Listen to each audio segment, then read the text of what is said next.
Olá, meus queridos, meus amados irmãos e irmãs em Jesus Cristo, que a graça do nosso Deus, a comunhão do Espírito Santo e o amor de Jesus Cristo esteja com cada um de nós. Esteja com você, esteja com sua família, esteja com os seus sonhos, com os seus projetos, que cada dia você cresça no amor e na graça do nosso Deus. E que também o Senhor visite a sua casa, suprindo suas necessidades. Muito obrigado pelos likes, muito obrigado pelas inscrições no canal. Aqueles que estão chegando, sejam bem-vindos ao meu canal, um canal de comunhão com Deus, um canal que nos auxilia como ter uma melhor comunhão diária com Deus no estudo da palavra. E eu desejo que você tenha esse momento de bênção na sua vida diariamente. Seja bem-vindo e compartilhe com seus familiares, com seus amigos essas mensagens. Se você gostar também, deixe seu like, né? E aquele que não se inscreveu ainda, eu disse e volto a dizer, deixe o Espírito Santo falar com você e dizer assim, se inscreva, participe desse canal e aí você vai, com a sua inscrição, já vai estar ajudando outras pessoas a verem os vídeos no YouTube e aí elas também sentirão a necessidade e tocadas pelo Espírito Santo para se inscrever. Tá bom? Vamos falar com o nosso Papai do Céu. Querido Deus, nosso Pai, Criador dos céus e da terra. Estamos num momento, Senhor, de crescimento espiritual. E queremos que a Tua palavra realmente fale ao nosso coração. Que o Espírito Santo transforme as nossas vidas. Que hoje nós possamos crer que o Senhor está dirigindo a nossa vida para que a gente seja uma nova pessoa e essa transformação leve-nos a testemunhar poderosamente do poder do Evangelho para este mundo e assim possamos preparar um povo para a volta de Jesus Cristo. Fale conosco agora, Pai. E visite os nossos amigos, nossos irmãos, inscritos ou não nesse canal, mas que assiste diariamente as nossas mensagens, que o Senhor seja uma bênção na vida deles e na casa deles. E que o Senhor dê o pão de cada dia, dê saúde, dê alegria e felicidade a todos.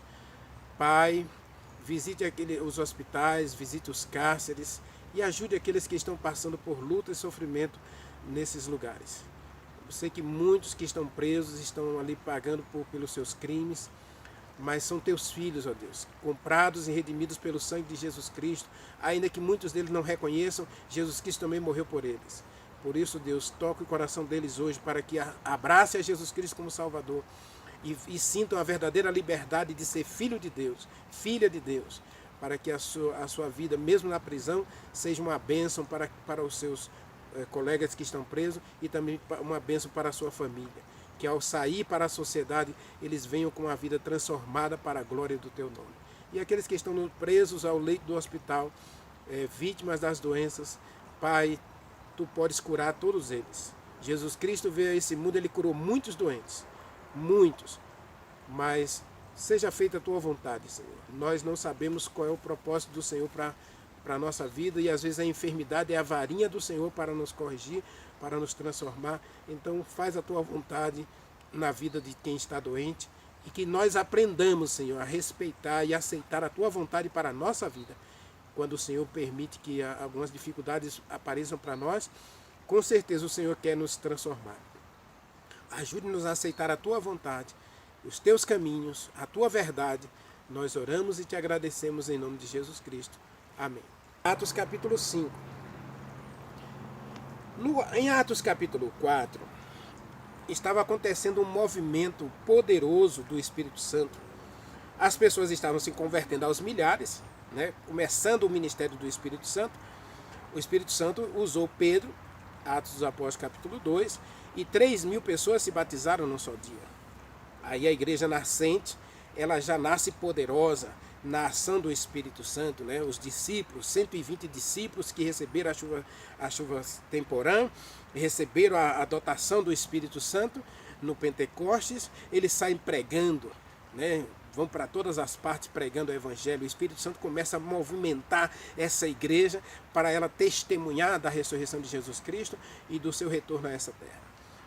E aí no capítulo 4, os conversos que aceitavam a Jesus Cristo, queria que ele voltasse logo, queria que o evangelho fosse pregado em todos os lugares.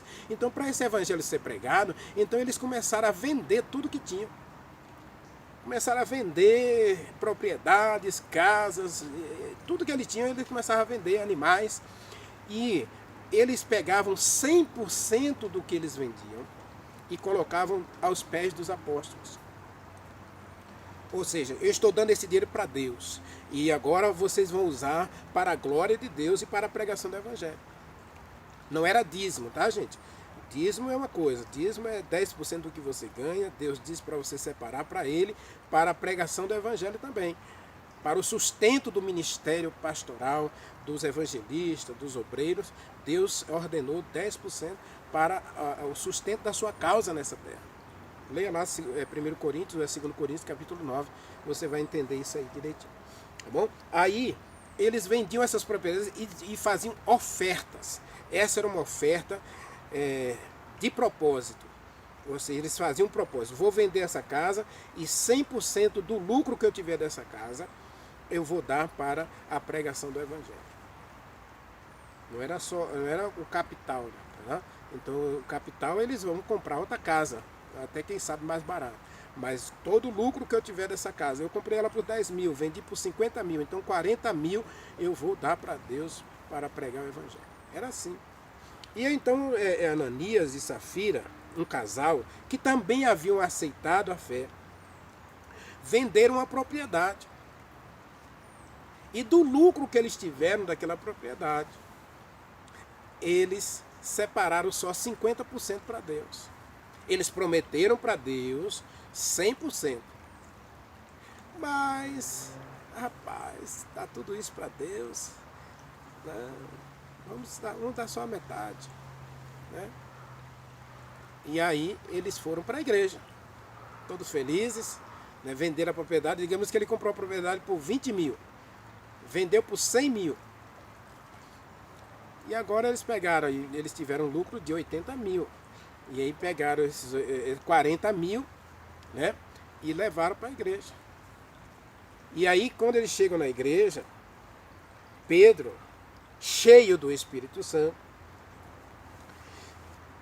conversou com eles, chamou eles e disse assim: entretanto, certo homem chamado Ananias, com sua mulher Safira, vendeu uma propriedade e reteve parte do preço. Sabendo-o, porém, sua mulher. Ou seja, foi com a combinação dos dois. A mulher, né? Não vamos dar tudo para a igreja, não. Vamos dar só a metade. Então eles fizeram um conchavo ali, os dois, o casal, fez um conchavo e disseram: nós vamos dar só a metade.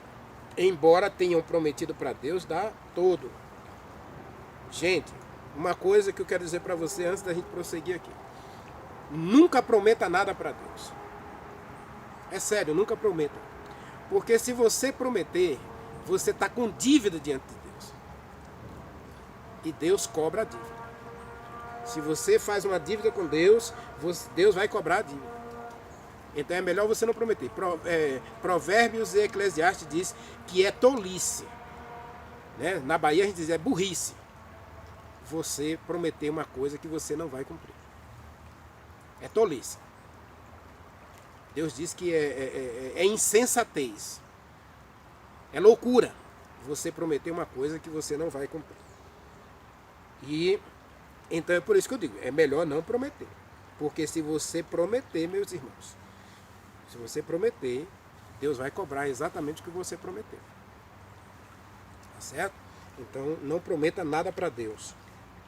Porque se sair da sua boca uma palavra, você tem que cumprir. Está lá no livro de Números, capítulo 5. Diz que tudo que sair da sua boca, você tem que cumprir.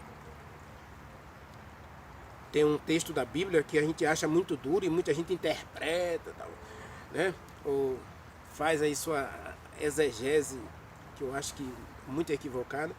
Jefté, ele foi convidado para ser governador dos filhos de Israel, da tribo de Efraim, só que ele era filho de um segundo casamento, né? De uma concubina, não era filho da esposa, ele era filho de uma segunda esposa, de uma concubina. E aí, os filhos da família original, né, da a primeira esposa, expulsaram ele de casa. Mas quando eles estavam lá na guerra precisando de ajuda, ele era um cabo destro na batalha, né, comandante de exército, ele tinha o seu próprio exército. Então eles te mandaram chamar ele, vem cá, se você vencer essa guerra pra gente, você vai ser o nosso rei, você vai ser o nosso chefe. E ele disse, E aí quando ele veio todo feliz, né, que a família estava aceitando ele de volta, aí ele prometeu para Deus, se eu vencer essa batalha, a primeira pessoa que sair da porta da minha casa para me receber, eu vou oferecer ao Senhor em holocausto. Só que ele só tinha uma filha única. Ele não tinha filho, ele não tinha filhas, ele só tinha uma filha. E quando ele venceu a batalha lá, voltou todo feliz, lá com os despojos, para comemorar a vitória, a sua filha pegou as amigas e saiu dançando com adufes para encontrar o pai. E ele disse, minha filha, eu fiz um voto a Deus, e eu não posso voltar atrás. E ela disse, o que foi que você prometeu? Eu prometi para Deus que aquele que primeiro saísse da minha casa para encontrar-se comigo vitorioso, eu ofereceria a Deus em holocausto. E eu não vou voltar atrás. Então não prometa para Deus. Eu creio que o texto diz que ele fez o que prometeu. Alguns dizem que ele devotou a filha ao serviço de Deus, e que ela não casou nunca, né? Porque o texto diz que ela não casou, ela morreu virgem, né? Então, mas as filhas choraram lá 3 meses, choraram nos montes, a virgindade dela e tal. Mas eu creio que ele cumpriu o que ele prometeu, que era oferecer em holocausto. Mas algumas pessoas acham que ele não cumpriu dessa maneira, de sacrificar a filha no altar de holocausto. Mas eu não sei. Eu creio que ele cumpriu o que a Bíblia fala. Mas não prometa para Deus. Cuidado com promessas. Se você prometeu para Deus, por exemplo, jejuar. Você não é obrigado a jejuar. Eu gosto de fazer uma série dessa jejuando.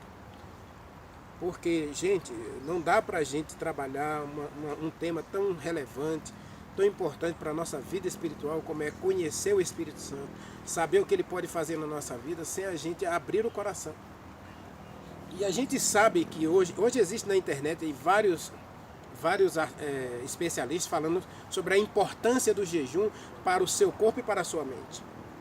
Mas a Bíblia sempre coloca o jejum no ponto de vista espiritual. Eu digo que o jejum é espiritual. Então, quando eu prometo jejuar para Deus, eu jejum no sentido espiritual, de abrir a minha mente, abrir meu coração, para que ele fique mais sensível à voz de Deus.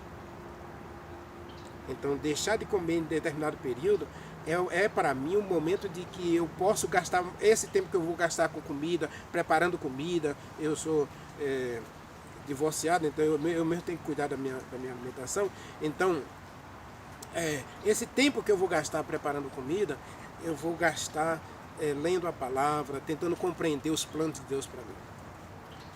Então eu prometo para Deus, quando eu faço, eu não faço. Eu disse para vocês, eu comecei o meu canal em dezembro, e olha, desde o começo, desde a primeira live que eu venho falando do Espírito Santo, dessa jornada. 6 meses depois nós estamos realizando a jornada. Por quê? Porque tem que ter uma preparação. A gente tem que fazer promessa para Deus que a gente possa cumprir. Agora você não é obrigado a jejuar, você não é obrigado a fazer nada para Deus que você não possa cumprir. Porque se você prometer, meu irmão, é uma dívida. E dívida você tem que pagar. Dívida tem que pagar. Aí, Ananias e Safira prometeram para Deus o preço da propriedade e o lucro total da propriedade, mas esconderam metade do lucro. Aí chegaram para Pedro, levaram e botaram lá na salva, aos pés de Pedro, colocou só metade do lucro. E aí o Espírito Santo disse, Pedro, chama esse rapaz aí e repreenda ele. Porque o que ele está fazendo aí é um exemplo errado para outras pessoas. Se ele prometeu uma coisa, ele tem que cumprir. Porque se ele não cumprir e não acontecer nada com ele, outros vão prometer e não vão cumprir. Se a gente não repreender esse erro agora, isso vai ser um problema para a igreja que está nascendo. Porque outras pessoas vão se achar no direito de prometer e não cumprir. Chama ele aí, Pedro. Então o Espírito Santo pediu a Pedro para chamá-lo. E Pedro, chamando, disse. Então Pedro disse a Ananias, versículo 3. Pedro disse a Ananias: por que encheu Satanás teu coração para que você mentisse ao Espírito Santo? Tem algumas igrejas aí que dizem que o Espírito Santo não é uma pessoa, é uma energia. Acreditam no Espírito Santo como uma força, como um vento. Mas não se pode mentir ao vento. Não se pode mentir a uma energia. Não se pode mentir a um objeto que não tem vida. Um ser inanimado, né? Lembra das fábulas, né? Na fábula a pedra fala, na fábula a pedra canta, a pedra ela prega, ela dirige uma banda musical. Né? Na fábula as formigas têm vida, têm casa, têm escritório, elas têm uma vida de humano. Então, algumas pessoas dizem que o Espírito Santo não tem vida, então ele é um objeto inanimado. Agora Pedro diz assim: você não mentiu para homens, você está mentindo ao Espírito Santo. E aí ele diz que ele não mentiu para homens. No versículo 4, vou ler o verso 3 de novo. Então disse Pedro a Ananias: por que encheu Satanás teu coração para que você mentisse ao Espírito Santo e retivesse parte do lucro da propriedade que você vendeu? Guardando-a, não ficava para você? E vendida, não estava em seu poder para que pusesse isso em seu coração? Você não mentiu aos homens, você mentiu a Deus. Opa. Peraí. No verso 3 ele mentiu ao Espírito Santo.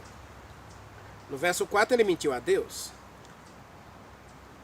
Lembra de 1 Pedro do verso de ontem? Pedro diz que todos os homens falaram e escreveram movidos pelo Espírito Santo. E aqui ele diz: Ananias, você não mentiu, você mentiu ao Espírito Santo. Verso 3.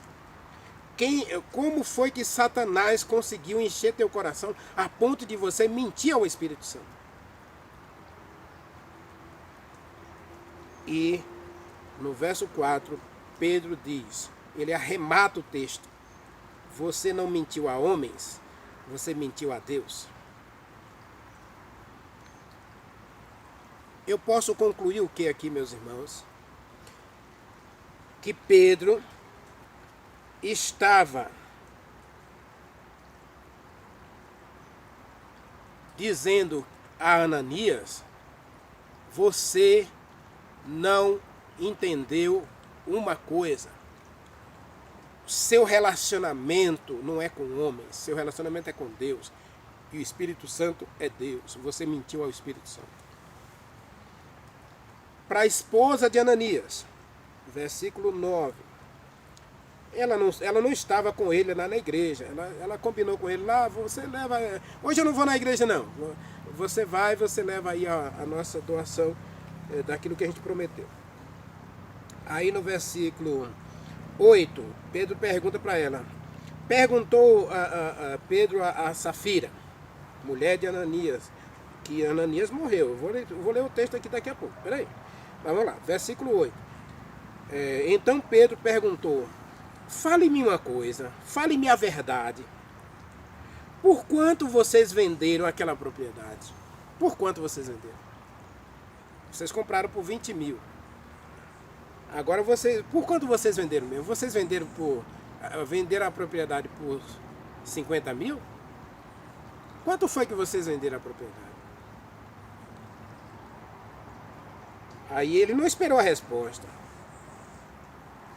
Não, aliás ele perguntou como se tivesse perguntando aquele valor, né? Por quanto vocês venderam essa propriedade? E ela disse, sim, foi por tanto. E Pedro disse, por que é então que vocês combinaram provar o Espírito Santo? E aqui, Espírito do Senhor. Veja, no verso 3 ele diz Espírito Santo. Não diz Espírito do Senhor, não diz Espírito de Deus, não. Ele diz Espírito Santo, você não mentiu, Ananias, por que Satanás encheu teu coração a ponto de você mentir ao Espírito Santo?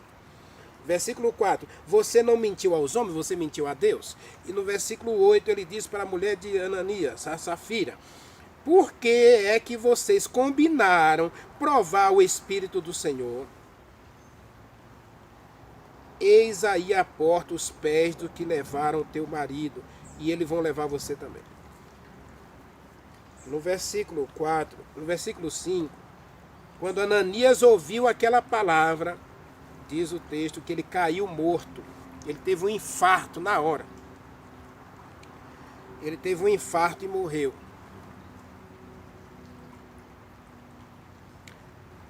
No versículo 9, acontece a mesma coisa com a esposa. Versículo 10, desculpa. Né? No mesmo instante ela caiu aos pés de Pedro e morreu. Quando os jovens entraram, acharam-na morta e sepultaram-na junto ao marido. E grande temor veio sobre toda a igreja e sobre todos os que ouviram essas coisas. Viu por que o Espírito Santo permitiu que Ananias e Safira morressem ali, na igreja?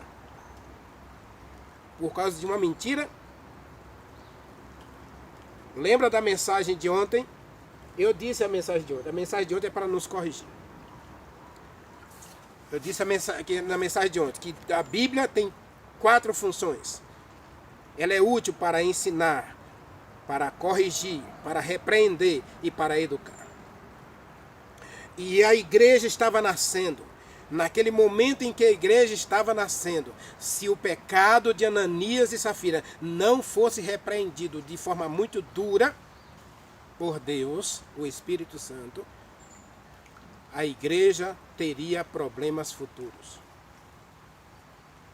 E eu volto a repetir para você, você não é obrigado a prometer nada para Deus. Agora, se você prometer, você é obrigado a cumprir.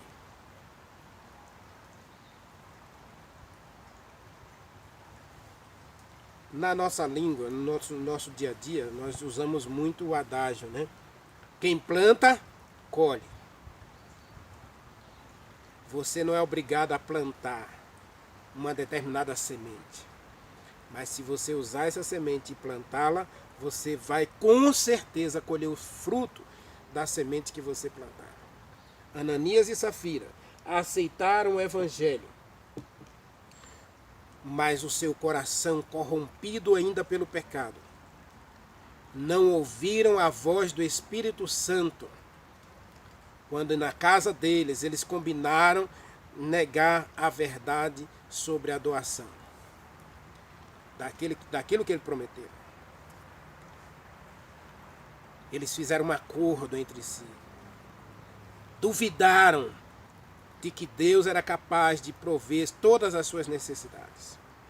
Duvidaram de que Deus era capaz de ajudá-los caso eles entregassem 100% do lucro daquela venda. E naquele momento que a igreja estava nascendo, se nada acontece com eles, aí todo mundo ia começar a fazer o que quisesse na igreja. Isso diz alguma coisa para você? Imagine, Deus tem uma verdade absoluta, que é a sua palavra. Agora você vai e aceita Jesus Cristo como seu Salvador. Mas aí você começa a rejeitar isso da Bíblia, rejeitar aquilo. Tem muitas igrejas, por exemplo, aí, por exemplo, que aceita tudo no Novo Testamento. E do Velho Testamento só aceita uma coisa. É o mandamento do dízimo. Aceita tudo no Novo Testamento. Que Jesus Cristo perdoa, que Jesus Cristo salva, que Jesus Cristo liberta, que Jesus cura. Que a gente tem que viver uma vida reta, não pode usar isso, não pode usar aquilo, porque Paulo diz lá, né, que a roupa da mulher deve ser com pudor e bom senso. Aí diz lá em Pedro que os enfeites da mulher não é o que é exterior, com uso de joias, mas um coração purificado pelo Espírito Santo. Então aceita tudo do Novo Testamento. Mas do Velho Testamento só aceita uma coisa, o dízimo. E aí quando você não devolve o dízimo nessa igreja, então você é disciplinado. Mas está lá no Velho Testamento. No mesmo texto, no mesmo livro lá, dos livros dos escritos de Moisés, que diz que o 7º dia é o sábado do Senhor. E aí pega o Novo Testamento para dizer que Jesus Cristo aboliu o sábado. Agora você pede uma pessoa dessa para provar para você na Bíblia qual é o texto que diz que Jesus Cristo aboliu o sábado. É você, meu irmão, você, minha irmã, que é de outra igreja. Pergunte ao seu pastor qual é o texto da Bíblia, onde está escrito na Bíblia que Jesus Cristo anulou o sábado, que Jesus Cristo aboliu o sábado, que Jesus Cristo, que o sábado foi cravado na cruz, que a lei foi mudada. Onde é que está escrito? Quando você imagine uma verdade da Bíblia, você tira isso aí, pronto, então cada um começa a fazer o que quiser. Por que você acha que hoje existem milhares de igrejas? Fizeram uma contagem recentemente fizeram uma contagem no Brasil. Nós somos hoje, no Brasil, cerca de 38 mil igrejas, assim, congregações, né? Batista, Metodista, Adventista, Assembleia. Aí a Assembleia tem a Assembleia de Deus Madureira, a Assembleia de Deus Vitória em Cristo, a Assembleia de Deus isso, a Assembleia de Deus Mundo, Batista Monte Sinai, Batista Betel, Batista... Então, e aí nós temos diversas igrejas, cada uma, e justamente essas igrejas, todas elas, aceitam o Novo Testamento todo. Quer dizer, a maioria delas diverge uma das outras com um pontozinho do Novo Testamento. Os de joias, pintura, cabelo, roupa, né? Divisão do dízimo entre os pastores. Então vai surgindo várias igrejas. Por quê? Porque cada um quer... Então naquele momento, cada um quer que o seu ponto de vista não seja questionado. Então naquele momento, se Deus não repreende o mal, aquela semente da mentira, ela iria se espalhar pelo cristianismo e ele não chegaria a lugar nenhum. Então diz que veio temor sobre todos os que ouviram essa história. Porque você não é obrigado a servir a Deus. Eu disse no sermão de ontem, né, que Deus não quer uma obediência cega. Deus quer uma obediência voluntária e prazerosa. E em toda a nossa jornada eu tenho dito isso. Você precisa servir a Deus com o coração. Agora, com verdade. Não tem lugar para uma mentira. Quando você admite uma mentira, aí você destrói muitas verdades. E essa é a questão do Espírito Santo. Hoje fica dizendo que o Espírito Santo é uma energia, que o Espírito Santo é um vento, que o Espírito Santo não é Deus, que ele é uma emanação de Jesus Cristo. Nesse texto aqui, Pedro deixa claro quem é o Espírito Santo. Primeiro, ela é uma pessoa. Porque você não pode mentir a um ser inanimado. Você não mente a uma árvore, você não mente a uma pedra, você não mente ao vento, à energia. Você chega lá na sua casa e você acha a sua lâmpada ligada. Você esqueceu a lâmpada ligada.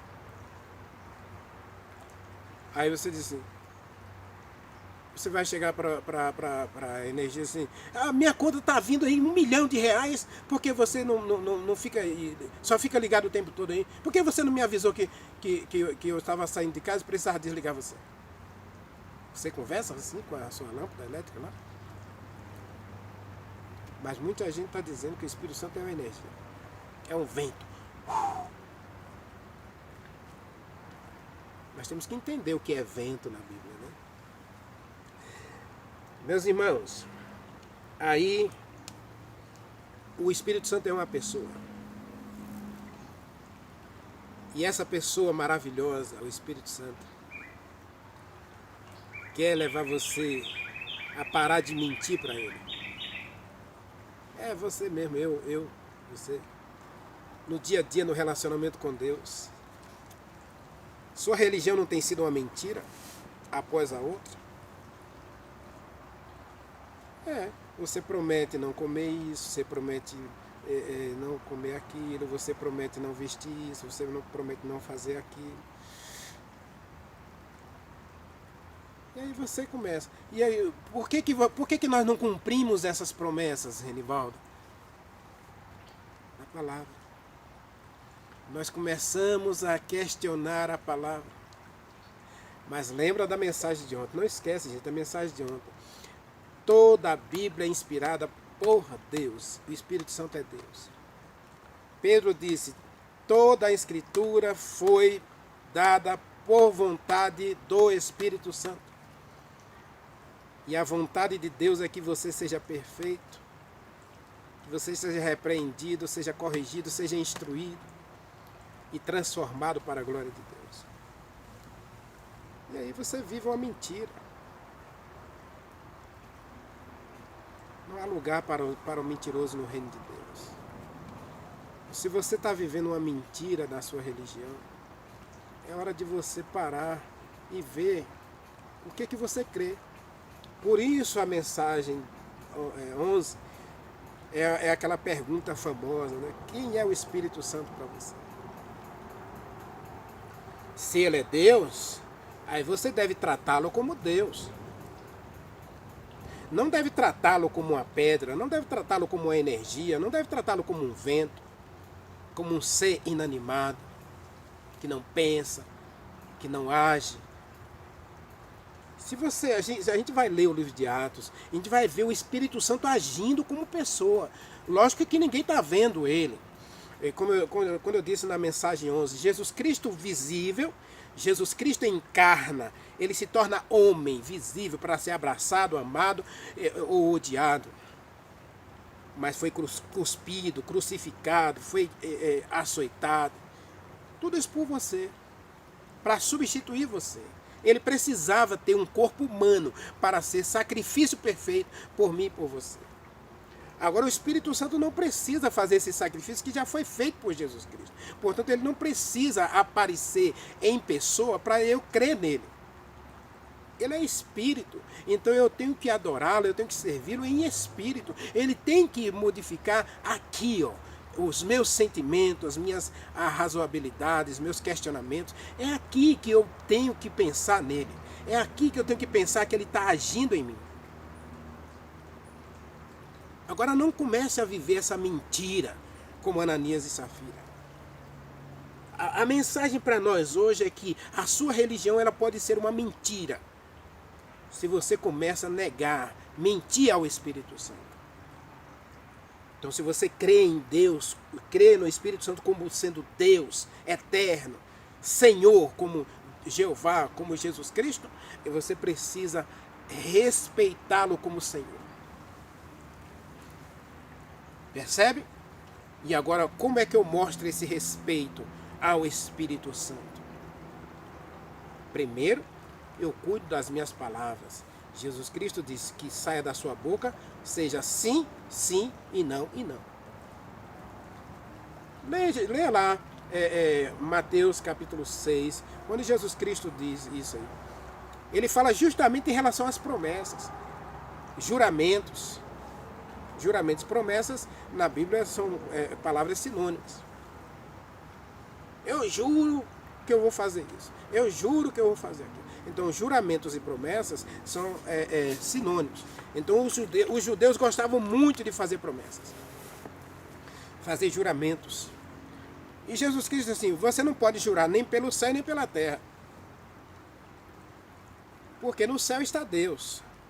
Então você não pode jurar por uma coisa que não é sua, é de Deus, está lá. Você não pode jurar da terra, porque a terra toda também é de Deus. Salmo 24.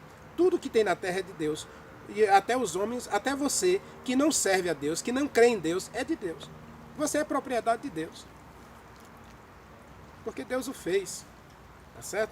A Bíblia diz que o mundo e tudo que nele habita é de Deus. Salmo 24, versículo 1.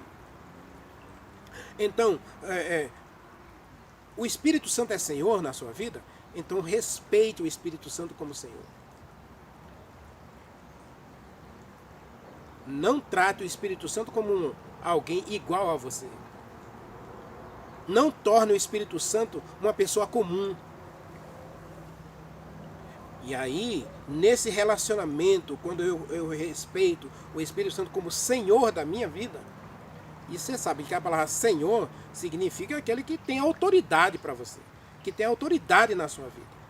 O Espírito Santo tem autoridade na sua vida? O Espírito Santo é Senhor da sua vida?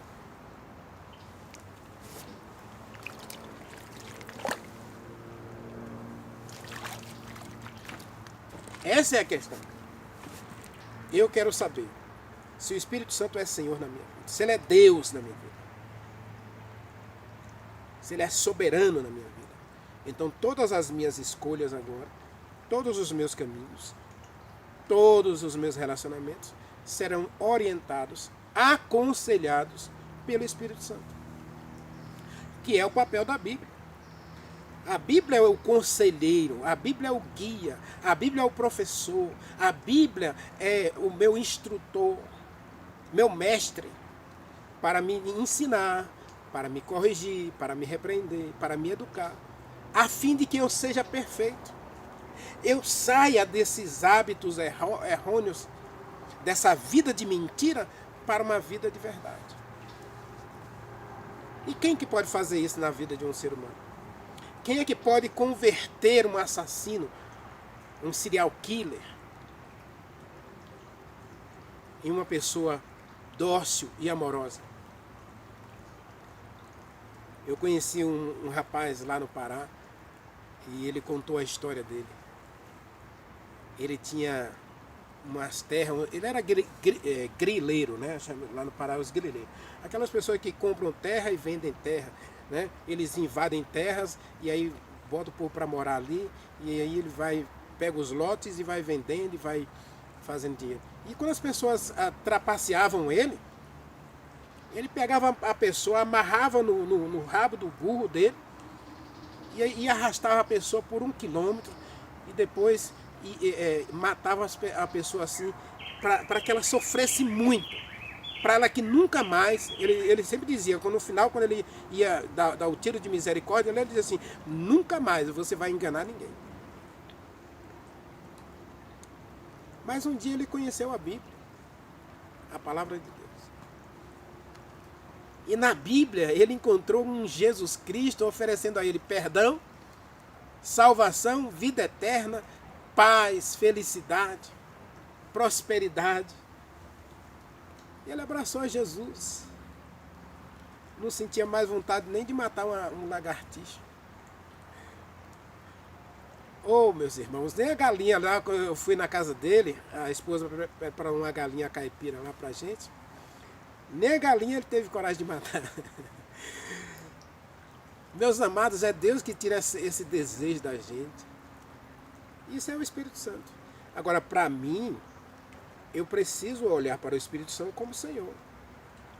Parar com essa especulação, né, de achar que o Espírito Santo é uma energia. E aí eu volto a dizer para você, parar de beber nessas fontes espúrias, nessas fontes rotas. E começar a olhar para a Bíblia. Quando o Novo Testamento diz que fala 262 vezes no Espírito Santo, eu tenho que buscar uma compreensão da Bíblia acerca dessa pessoa maravilhosa para que eu possa me relacionar bem com ele. Por que eu vivo hoje uma vida espiritual tão fraca? Por que minha vida espiritual não parece não ter sentido? E por que eu não tenho certeza da salvação e nem do perdão de Deus? Eu fico pedindo perdão a Deus por coisas que eu cometi 20 anos atrás.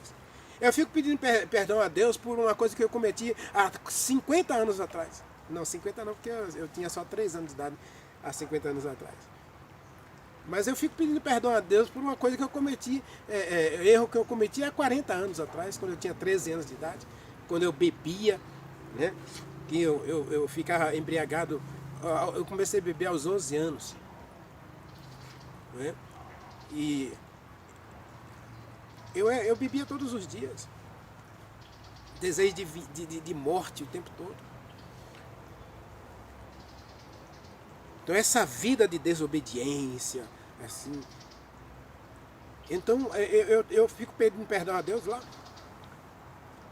Meus amigos, no dia que Jesus Cristo morreu na cruz do Calvário, lá no ano 31, Ele apagou, Ele perdoou todos os teus pecados.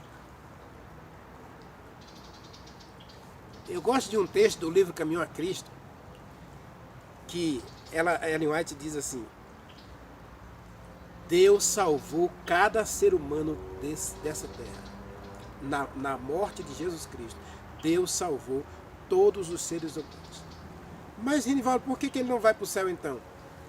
Porque ele nunca ouviu falar dessa boa notícia. Ou se ele ouviu, ele não acreditou. E muita gente que está na igreja aí faz jejum, faz vigília, faz penitência, pedindo perdão a Deus o tempo todo por todos os pecados que cometeu na vida toda. Então pode ser que hoje você esteja vivendo na igreja justamente essa religião de mentira. Por isso que você não consegue abandonar alguns hábitos errados que você ainda pratica, mesmo estando na igreja. Porque você mesmo não acredita no perdão que Deus te oferece. Ou você acredita e você faz como Ananias e Safira. Você começa a barganhar com Deus para que o seu perdão seja aceito. O seu pedido de perdão seja aceito. Você começa a buscar méritos. Essa é a questão. Você começa a buscar méritos para ser aceito por Deus. Não viva uma mentira como essa, porque essa religião é um fardo. Você não chegará a lugar nenhum com essas mentiras. Você mente para si mesmo quando você diz que está tudo bem. E nós gostamos dessa mentira, né? Essa é uma mentira clássica. Você chega para uma pessoa e pergunta: você está bem? Estou bem. Essa semana perguntaram para mim, né, 2 vezes no WhatsApp: Renivaldo, você está bem? Mas eu posso dizer que estou bem, graças a Deus. Porque eu deito, eu durmo, eu tenho alimento, eu tenho um emprego, eu tenho uma casa. Eu não tenho casa, né? Eu pago aluguel há 30 anos. Mas eu tenho um lugar para morar. Todos os meses ali eu tenho um salário para pagar direitinho o aluguel. Mas você está bem? Espiritualmente você está bem? Você está em paz com Deus? Quando você se ajoelha para orar, você realmente agradece a Deus o perdão que Ele ofereceu a você de todos os pecados? Se você não assistiu a série o Juízo de Deus, assista o primeiro vídeo lá, onde eu explico que todos os teus pecados, desde o dia que você nasceu até o último que você vai cometer antes de morrer, ou antes de Jesus Cristo voltar, todos eles já estão perdoados por Jesus Cristo. Então o Espírito Santo é Senhor na sua vida. É Ele que leva você a sentir tristeza pelo pecado. E quando você sente essa tristeza, você corre para Jesus Cristo, e o sangue de Jesus Cristo te purifica de todo o pecado. Você não tem que viver uma vida de penitência, né? Uma vida sem sentido, uma religião enfadonha, onde você obedece para ganhar de Deus alguma coisa. E aí você vai obedecer pela metade, como Ananias e Safira. Você aceita não trabalhar no sábado na empresa, Mas aí você, no sábado você vai para a praia, vai assistir futebol, vai assistir televisão, como um dia qualquer. Você faz um churrasquinho no sábado. Ah, você não vai trabalhar, né? Eu não trabalho no sábado. Mas aí você vai. Mas eu faço meu churrasquinho, né? Não tem nada demais nisso. Você começa a obedecer a Deus pela metade. Você está mentindo para Deus. A sua religião é uma mentira. Então Deus, Ele não quer isso para você. O Espírito Santo é Deus, é um Deus que quer conduzir a tua vida, que quer ser Senhor da tua vida. E se você aceita isso, você aceita o Espírito Santo como Senhor da tua vida, para Ele conduzir teus caminhos da maneira dEle, para você se submeter à vontade de Deus. Como eu disse, Ellen White diz que ninguém receberá o Espírito Santo a menos que ele aprenda a obedecer toda a vontade de Deus. E para isso, você precisa se humilhar, você precisa orar, você precisa buscar a Deus, você precisa se converter. Somente aqueles que se arrependem, que oram, que buscam, que se convertem, podem dessa maneira abrir o coração para viver a verdadeira verdade de Deus, a Bíblia. E aí a sua religião é eficiente, o seu testemunho é real, as pessoas vão ver que o Espírito Santo age em você. Você não vive uma mentira, percebe? Você não vive uma mentira, você vive a verdade. E só o Espírito Santo, sendo o Senhor da minha vida, pode me permitir viver a verdade. Você quer viver a verdade? A completa verdade? Você quer adorar a Deus em espírito e em verdade? Então aceite o Espírito Santo como Senhor da sua vida. Eu comecei falando ontem que Ele era Senhor, Ele é Jeová. Ele é Senhor, Jesus Cristo é Senhor e o Espírito Santo é Senhor. E Ele quer ser o Senhor da tua vida, o Senhor da tua história. Ore comigo. Querido Deus, hoje nós abrimos o coração para aceitar o Espírito Santo como Senhor da nossa vida. Abrimos o coração para aceitar o Espírito Santo como mestre, como nosso professor, para nos guiar a toda a verdade, para nos convencer do pecado, para nos guiar na justiça. Pai, aceita a gente, abençoe a gente, cure a gente dessas incredulidade acerca do Espírito Santo. Que hoje a gente aceite Ele como Deus e Senhor da nossa vida e que Ele possa assim habitar em nosso coração plenamente para purificar a gente de toda mentira e de todo engano e nos levar para o reino celestial. Nós o adoramos, nós o agradecemos em nome de Jesus Cristo. Amém.